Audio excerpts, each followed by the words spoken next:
Thank you for joining us today, Gemma. You are here from Dunfermline Advocacy to tell us a little bit about your organisation and what it is that you do.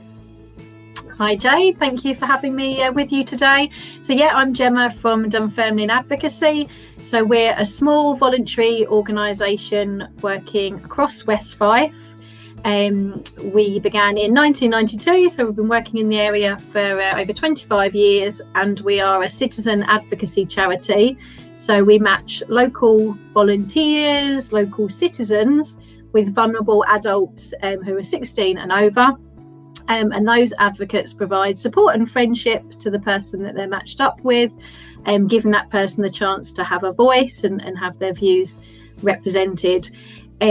So by a vulnerable adult, so that could be someone with a learning disability, autism, mental illness, a long-term chronic health condition.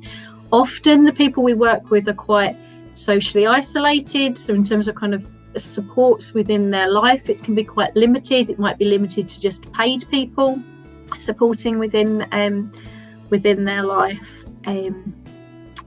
So some of the people we work with maybe don't have the confidence to speak up about things that are important to them, maybe aren't sure about their options, perhaps aren't listened to, or it could be due to their communication difficulties that it makes that more difficult. Okay, so I suppose first of all then, if I was wanting to volunteer to be one of those people that's out and being an advocate and befriending, how would I go about that? So you can email us, you can give us a call. So the process of it, you would get in touch. There's some one-to-one sessions that you would do with one of the team, and then also a group session. So that looks at the history of citizen advocacy, what's part of the role, some of the policies, look at scenarios and that sort of thing, just to give people a really good idea about what it is that's involved. We then spend time, so for each vulnerable person that's referred to us, we spend time getting to know them, to get an understanding of what they like doing, what they find difficult, and then the same with volunteers. So we match people, I suppose, as carefully as possible, because you're really looking to make that long-term, mutually beneficial relationship between the two people. So that might be based on a personality match, maybe where the two people live, the type of experiences they've had in the past, maybe about the type of interests they have. So, for example, if you've got two people who love walking or animals or going to the cinema, you'd look at them being able to share those activities whilst getting to know each other. So there's obviously some paperwork involved and a PVG, but as I say, it's the one-to-one and then the group prep, and then you would be matched. So each volunteer is matched with just one vulnerable adult. You would get to know that person with the support of a development worker like myself from Dunfermline Advocacy. And at the moment, we're all working remotely, so that would be on a video call or something.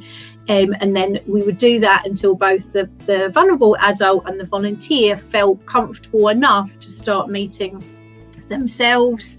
As I say, again, that's going to be through video contact, remote contact at the moment. But each volunteer would always have a development worker to support them, to kind of review how things are going, to look at training that they maybe need.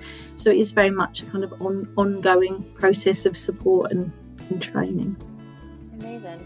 So I was going to say that you said you had the introductory training, sort of individual, and then your group thing. When you volunteer with Dunfermline Advocacy, then is there potential for you to kind of, I don't know if gain a qualification is the right word, but go through additional training that could be then beneficial in the future? Yes, certainly. So I suppose it very much depends on, who you're getting matched with. So it could be, we'd look at what training is available within the community, maybe through health promotion, through the NHS. So, we've had students doing a range of courses from kind of autism, dementia, self-harm, looking after your mental well-being.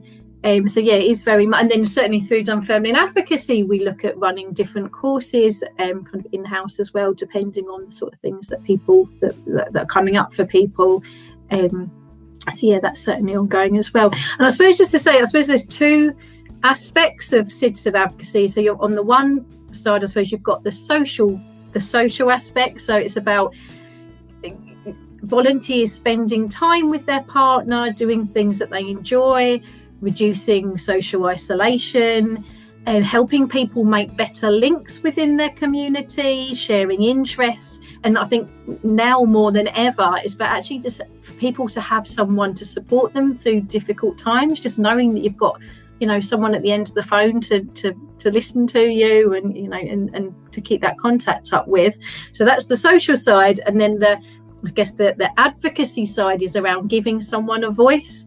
So, you know, valuing what that person's point of view is, listening to that person, asking their opinion, maybe helping them access the information that they need and understanding that in order to make choices, and helping that person put forward their voice, or doing that on their behalf if it's more difficult for them. And that can be on a range of things. So it could be on a really kind of something quite small about a change they'd like within their house. It could be about planning for the future. It could be sitting alongside a more formal meeting. Okay, so a range of different opportunities. I think that's it. So it's very flexible. So pre-COVID, I would say that generally volunteers would meet up maybe once every 2 to 3 weeks for a few hours. And it's not a set day, it's not a set time. That's very much so we don't direct the volunteers and their partner, but we support them. So, you know, it'd be up for them to kind of decide how often and what activities they're going to do. Obviously at the moment that's slightly different, that, you know, maybe it is more regular contact, but it's a phone call or, you know, or a message or a video call to check in with that person. But it is, and it gives people, I suppose, the opportunity that you could be volunteering whilst doing things that you already enjoy. So if you're the sort of person that likes, you know, playing football or baking, you know, you could be sharing that activity with someone whilst really making a difference. That's amazing. Okay.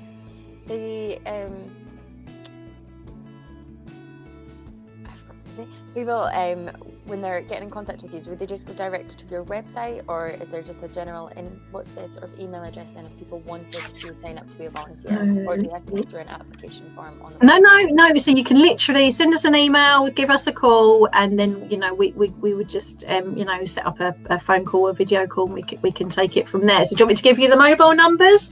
Yeah, go for it.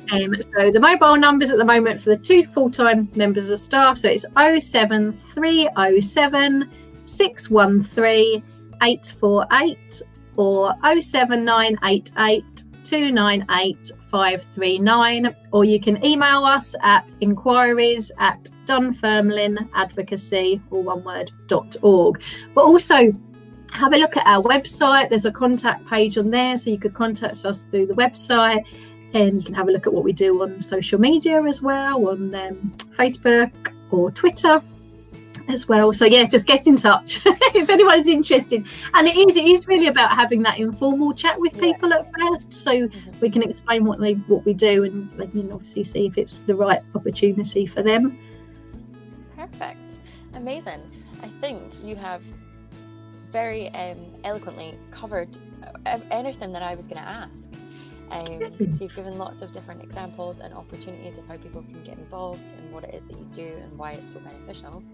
And I know that you normally come in during freshers and kind of talk direct to students and get a good sort of student sign up from us. Yeah, so hopefully people will be up for doing some more this year, especially as we hopefully move out of the current situation, be able to get into some other opportunities. So yes, is there anything else that you wanted to kind of add on?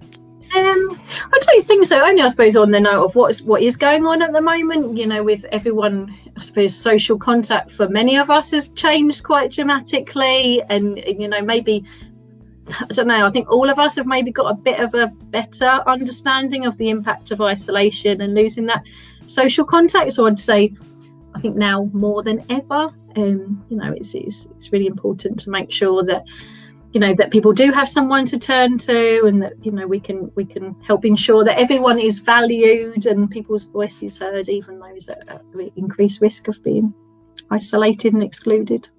But no, it's been lovely to chat to you. It's been lovely to chat to you. Thank you so much, Gemma, for coming on. and doing this for us today. And yeah, hopefully we'll be in contact soon. Thank you.